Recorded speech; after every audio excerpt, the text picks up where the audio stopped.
نمرودی بادشاہ کی سلطنت میں ایک روایت ہوتی تھی کہ آپ علیہ الصلوۃ والسلام کے اس دور میں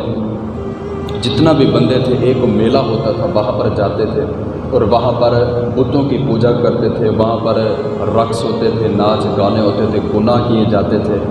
اور اللہ رب العزت کے ساتھ جن کو شریک ٹھہرایا ہوتا تھا ان کی پوجا کی جاتی تھی۔ تو جاتے جاتے کچھ لوگوں نے کہا کہ اے ابراہیم تم بھی ہمارے ساتھ چلو میلے میں۔ تو آپ علیہ الصلوۃ والسلام ارشاد فرمانے لگے میں تو پہلے ہی تم سے بیزار ہوں،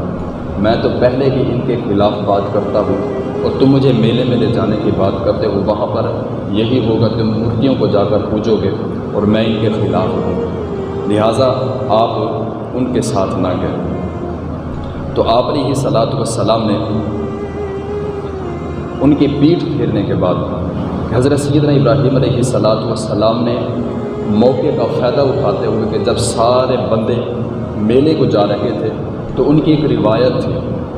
ایک رسم تھی، وہ کیا تھی کہ وہ جب میلے پر جانے لگتے، سال بعد میلہ آتا تھا، جب وہ میلے پر جانے لگتے تو اپنے بتوں کی بارگاہ میں جا کر وہ حاضر ہوتے، وہاں پر طرح طرح کی مٹھائیاں رکھتے، وہاں پر حاضری دینے کے بعد سجدہ کرنے کے بعد وہاں سے وہ روانہ ہو جاتے۔ تو انہوں نے طرح طرح کی مٹھائیاں رکھی،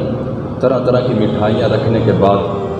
اور اپنے رب کو، اپنے جھوٹے خدا کو سجدہ کرنے کے بعد وہ میلے کی طرف چلے گئے۔ حضرت سیدنا ابراہیم علیہ الصلوۃ والسلام نے اس وقت کا فائدہ اٹھایا تو آپ نے ایک کلاڑا پکڑا، کلاڑا پکڑ کے وہ جو سب سے بڑا بت خانہ تھا جس میں سارے بت قدا جمع تھے وہاں پر آپ پہنچ گئے، اور آپ نے وہاں پر کیا بیان فرمایا کہ آپ نے سارے کے سارے جتنا بھی وہاں پر بت رکھے ہوئے تھے سب کے سب بتوں کو توڑ ڈالا، کسی کا بازو توڑ ڈالا، کسی کی ناک توڑ ڈالی، کسی کے پاؤں توڑ ڈالے، کسی کے جسم کے پرخچے اڑا دیے، چھوٹے چھوٹے ٹکڑے کر ڈالے۔ اس کے بعد یہ تو تھی صورت انبیاء جس میں یہ بیان ہو رہا تھا۔ پھر اسی چیز کو آگے لے کر چلتے ہیں سورۃ الصافات، وہاں پر جب آپ نے بتوں کو توڑا تو اس سے پہلے آپ نے ان سے مخاطب ہو کر یہ بیان کیا، ان سے فرمایا کہ تم خدا بنے بیٹھے ہو، تم اپنے آپ کو خدا مانتے ہو اور لوگ تمہاری پوجا کرتے ہیں اور تمہارے سامنے کھانے پینے کی چیزیں رکھی ہوئی ہیں۔ فراغ الی آلہتہم فقال الا تأکلون، کہ تم جھوٹے خدا ہو، تمہارے سامنے یہ کھانے پینے کی چیزیں پڑی ہوئی ہیں، کھاؤ ان کو کیوں نہیں کھاتے؟ وہ کیا بولتے، وہ تو بیچارے پتھر تھے، وہ خاموشی سے بیٹھے رہے۔ تو پھر اس کے بعد ما لکم لا تنطقون، وہ کچھ نہ بولے، وہ خاموش رہے۔ تو حضرت سیدنا ابراہیم علیہ الصلوۃ والسلام نے اپنے دائیں ہاتھ میں جو کلہاڑا پکڑا ہوا تھا اس کی ضرب لگائی، اور ایسی خوب ضرب لگائی، فراغ علیہم ضربا بالیمین، ایک نبی کی، ایک رسول کی ضرب تھی وہ، اور وہ ایسی ضرب لگی کہ کوئی بھی بت جو ہے ان میں سے باقی نہ بچا سوائے ایک بڑے بت کے۔ ایک بڑا بت جو تھا سب سے بڑا، اس کو حضرت سیدنا ابراہیم علیہ الصلوۃ والسلام نے باقی چھوڑ دیا۔ اس میں یہ نہیں تھا کہ حضرت سیدنا ابراہیم علیہ الصلوۃ والسلام کو اس بت سے دشمنی نہیں تھی، بلکہ آپ نے حکمت عملی کا مظاہرہ کرتے ہوئے سارے بت توڑ ڈالے اور ایک بڑا بت جو تھا اس کو باقی رکھا، اور اس کے کندھے پر وہ کلہاڑی رکھ دی اور وہاں سے چلے گئے۔ تو جب وہ بندے واپس آئے انہوں نے آ کر دیکھا کہ ہمارے خداؤں کی حالت بڑی عجیب ہوئی پڑی ہے، تو وہاں پر کوہرام مچ گیا، اور سارے بندے جو تھے سارے کے سارے جو ہے نا آگ بگولا ہو گئے، اپنے اندر ہی اندر غصہ ہو گئے، اور ان کے اندر جہنم کی آگ بھڑک اٹھی کہ ہمارے خداؤں کے ساتھ، ہمارے معبودوں کے ساتھ یہ حالت اور ان کا یہ حشر کس نے کیا؟ تو پھر پوچھنے لگے ایک دوسرے سے۔ تو پھر جب وہ میلے پر جا رہے تھے پیچھے کچھ بزرگ تھے، کچھ بوڑھے نوجوان، بوڑھے بندے تھے، انہوں نے سنا تھا حضرت سیدنا ابراہیم علیہ الصلوۃ والسلام یہ ارشاد فرما رہے تھے کہ تم جب پیٹھ پھیرو گے، جب تم میلے کو جاؤ گے تو پیچھے میں تمہارے معبودوں کے ساتھ بہت برا کروں گا۔ تو جب انہوں نے یہ بات کی تو بادشاہ وقت کو جب یہ بات بتائی گئی تو بادشاہ وقت نے ارشاد فرمایا کہ ابراہیم کو پکڑ کر لے آؤ، اس کو میرے پاس لے آؤ، گواہی لیں گے کہ یہ جو بات کہہ رہے ہیں یہ بات سچ ہے تو ابراہیم کو سخت سزا دی جائے گی۔ تو حضرت سیدنا ابراہیم علیہ السلام کو پکڑ کر لایا گیا۔ جب نمرود کے دربار میں آپ حاضر ہوئے، بغیر کسی خوف کے، بغیر کسی دہشت کے، سینہ تان کے کھڑے ہوئے تھے۔ اور جب نمرود نے پوچھا کہ کیا ہمارے ان بتوں کے ساتھ، ہمارے ان خداؤں کے ساتھ یہ حال آپ نے کیا ہے؟ حضرت سیدنا ابراہیم علیہ السلام آبا کے ارشاد فرمانے لگے، میں کیوں کروں گا ایسا؟ اصل جس سے برآمد ہو رہا ہے، ظاہری حال جو بتا رہا ہے وہ یہ ہے کہ کلہاڑا بڑے بت کے کاندھے پر رکھا ہوا ہے۔ آپ اس سے جا کر پوچھو کہ باقیوں کو کس نے توڑا؟ ہو سکتا ہے ان کے آپس میں لڑائی ہو گئی ہو، بڑے بت نے کہا تم چھوٹے بت ہو کے تم میری خدائی میں شریک ہو رہے ہو۔ لوگ مجھے پوچھتے کہ تم چھوٹے ہو کے میری خدائی میں، میری پرستش میں میرے ساتھ شریک ہو رہے ہو، ان کے آپس میں لڑائی ہو گئی ہو سکتا ہے انہوں نے، بڑے نے چھوٹے سب کو جنا توڑ ڈالا ہو۔ تو آپ ان سے پوچھو، وہ آپ کو بتائیں گے کہ ہمارا یہ حال کس نے کیا۔ پھر اس کے بعد وہ جو نمرود تھا وہ کہنے لگا، کیا ابراہیم کہ یہ کام تو بڑے نے کیا ہے تمہارے کہنے کے بقول، لیکن اس چیز کو بھی تم بخوب ہی جانتے ہو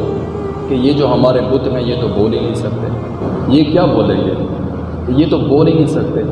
یہ تو پتھر ہے، یہ تو مورتیاں ہیں، یہ تو بول ہی نہیں سکتے۔ تو حضرت سیدنا ابراہیم علیہ السلام نے جب یہ بات سنی تو آپ کے روب میں، آپ کے ایک عشق اور محبت میں، اور جو آپ وحدانیت کا وہاں پر پرچار کر رہے تھے، اور آپ کی آواز میں مزید دبدبا پیدا ہو گیا، اور آپ نے بلند آواز سے کہا کہ اے نمرود، تم پوچھتے ہو ایسے خداؤں کو جو بول ہی نہیں سکتے؟ تم ایسے خداؤں کو پوچھتے ہو جو اپنی حفاظت ہی نہیں کر سکتے؟ میں بتاتا ہوں کس خدا کو پوجنا ہے، اس کو پوجو جو زمین و آسمان کو بنانے والا ہے، جو زمین و آسمان کو بنانے والا ہے۔ یہ تو اپنی حفاظت ہی نہیں کر سکتے۔ تو پھر جب انہوں نے یہ بات سنی تو اس کے بعد ثم نکسوا علی رؤوسہم لقد علمت ما ہؤلاء ینطقون، تو جتنا بھی درباری بیٹھے تھے، وزیر مشیر تھے، جتنا بھی وہاں پر جو بھی نجومی بیٹھے ہوئے تھے، بادشاہ بیٹھا ہوا تھا، انہوں نے جب یہ بات سنی تو وہ اپنے سر کو نیچے جھکا گئے اور اپنے ہی اندر اپنے ضمیر کو جھنجھوڑنے لگے کہ بات تو وہ درست کر رہا ہے کہ ہم ان خداؤں کو پوچھتے ہیں، ان خداؤں کو مانتے ہیں کہ جو اپنی حفاظت ہی نہیں کر سکتے، جو اپنے آپ کو بچا ہی نہیں سکتے، جو بول ہی نہیں سکتے، ہم ان خداؤں کی پوجا کر رہے ہیں۔ تو اس کے بعد حضرت سیدنا ابراہیم علیہ السلام نے جب وحدانیت کی ضرب لگائی تو کافی سارے لوگوں کا جو ہے نا جو عقل تھا وہ ٹھکانے لگا۔ اس کے بعد پھر جو نمرود تھا وہ کہنے لگا، تم کس خدا کی بات کرتے ہو؟ تمہارا خدا کون ہے؟ تو یہ سورہ بقرہ کے 3 سپارے میں آیا مبارکہ ہے جس کا ترجمہ ہے کہ حضرت سیدنا ابراہیم علیہ السلام نے ارشاد فرمایا کہ اے نمرود، میرا خدا وہ ہے جس کو میں پوجتا ہوں، جس کی میں عبادت کرتا ہوں۔ وہ سورج کو مشرق سے نکالتا ہے، مغرب میں غروب کرتا ہے، زندہ کو مردہ کرتا ہے اور مردہ کو حیاتی دیتا ہے۔ تو نمرود جو تھا، ظاہر ہے اس کے پاس علم تو نہیں تھا، تو وہ کہنے لگا یہ کون سی بڑی بات ہے، میں بھی زندہ کر سکتا ہوں، میں بھی مار سکتا ہوں۔ اس نے ایک قیدی کو بلایا جس کو عمر قید کی سزا تھی، اس کو بلایا، اس کو آزاد کر دیا، اور ایک بیچارہ ایسے بے قصور بیٹھا ہوا تھا بندہ جس کی کوئی جناب غلطی بھی نہیں تھی، دربار میں بیٹھا تو اس کو بلایا، اس کی گردن اڑوا دی۔ کہتا دیکھو ابراہیم، میں نے بھی کر دیا جیسے تیرا رب کرتا ہے، تیرا رب مردہ کو زندہ کرتا ہے، زندہ کو مردہ کرتا ہے، زندگی بخشتا ہے، دیکھو میں نے بھی زندگی دے دی اور موت بھی دے دی، یہ تو کوئی بڑی بات نہیں۔ تو حضرت سیدنا ابراہیم علیہ السلام سوچنے لگے کہ یہ بندہ جو ہے یہ وحدانیت سے بہت ناآشنا ہے۔ سو حضرت سیدنا ابراہیم علیہ السلام نے پھر ارشاد فرمایا کہ میرا رب سورج کو مشرق سے نکالتا ہے اور مغرب میں غروب فرماتا ہے۔ تو یہاں پر رک کر ایک بات کرنا چاہوں گا کہ حضرت سیدنا ابراہیم علیہ السلام نے جب یہ سوال کیا، یہ بتایا کہ میرا رب جو ہے وہ سورج کو مشرق سے نکالتا ہے اور مغرب میں غروب کرتا ہے، اگر یہی بات وہ نمرود کر دیتا کہ سورج کو مشرق سے میں نکالتا ہوں اور مغرب میں میں غروب کرتا ہوں۔ تو حضرت سیدنا ابراہیم علیہ الصلوۃ والسلام، پھر یہاں پر یہ سوچنے والی بات ہے، پھر مؤرخین نے یہاں پر لکھا، اور یہ اس کے شان نزول میں اس کی مزید گہرائی میں جائیں تو یہ بات ہمیں پتہ چلتی ہے کہ آسمانوں پر بیٹھا رب جلیل اپنے خلیل کو دیکھ رہا تھا کہ میرا خلیل آج میری وحدانیت کا کیسے پرچار کر رہا ہے، اور فرشتے بھی ساتھ ساتھ دیکھ رہے تھے۔ تو اگر وہ یہ بات کر دیتا کہ مشرق سے سورج کو میں نکالتا ہوں، مغرب میں میں غروب کرتا ہوں، تو اپنے رب کو کہہ، اگر تیرا رب سچا ہے تو تیرا رب سورج کو مغرب سے نکالے اور مشرق میں غروب کرے۔ تو یہ مؤرخین لکھتے ہیں کہ یہ اس حدیث کے، اس قرآن مجید کی اس آیہ مبارکہ کے ماتحت یہ بات ملتی ہے کہ اللہ رب العزت نے فرشتوں کو یہ حکم دیا ہوا تھا، اگر نمرود یہ بات کرے کہ میں مشرق سے نکال کے مغرب میں غروب کرتا ہوں، تیرا رب مغرب سے نکال کے مشرق میں غروب کر دے، جب وہ یہ بات کرے تو تم فوراً جانا سورج کو مغرب سے نکال کر مشرق میں غروب کر دینا۔ تو فرشتے تیار بیٹھے تھے، دیکھ رہے تھے۔ پھر جب اس نے یہ بات کی تو نمرود جو تھا اس نے جب یہ بات سنی تو وہ بادشاہ تھا، وزیر مشیر بیٹھے ہوئے تھے، جب یہ دلیل پہنچی تو وہ لاجواب ہو گیا، اس کے پاس پھر کوئی جواب نہ بچا، وہ خاموش ہو گیا۔ پھر جب بندے کے پاس دلیل نہ ہو تو پھر وہ ذاتی انتقام پہ اتر آتے ہیں۔ پہلے تو بندہ دلیل سے بات کرتا ہے، کسی کے پاس علم ہو تو، مگر نہ وہ دلیل سے بات نہیں کرے گا، وہ بات کرے گا ذاتی انتقامات پر۔ اگلا بندہ دلیل سے بات کر رہا ہے، دلیل کا جواب دلیل سے ہونا چاہیے، ٹھیک ہے نا جی۔ تو حضرت سیدنا ابراہیم علیہ الصلوۃ والسلام نے جب یہ دلیل پیش فرمائی تو نمرود جو تھا وہ لاجواب ہو گیا۔ تو اس کے بعد نمرود جو تھا وہ ذاتی انتقام پر اتر آیا، اس نے کہا یہ بندہ جو ہے یہ میری جو خدائی ہے اس کو یہ برباد کر دے گا، میری بادشاہت کو تباہ کر دے گا، سو اس کے بارے میں کچھ سوچا جائے۔ تو وہ جتنا بھی وزیر اور مشیر بیٹھے تھے ان کے ساتھ مشاورت کرتے گئے، وہ جتنے بھی بندے تھے وہ مشاورت کرنے لگے کہ یہ ابراہیم جو ہے یہ تو ہمارے ہاتھ نہیں چل رہا، اس کی دلیلیں اور اس کا جو بات کرنے کا طریقہ ہے وہ بہت اعلیٰ ہے، سو اس کو اب ہم دلیل سے تو نہیں ہرا سکتے۔ اب بات یہ ہے، اور مشورہ جب انہوں نے کیا تو مشورہ یہ طے پایا کہ ابراہیم کو جو ہے آگ میں جلا دو، ابراہیم کو آگ میں جلا دو، اس کے بعد ابراہیم اس دنیا سے ختم ہو جائے گا اور ہماری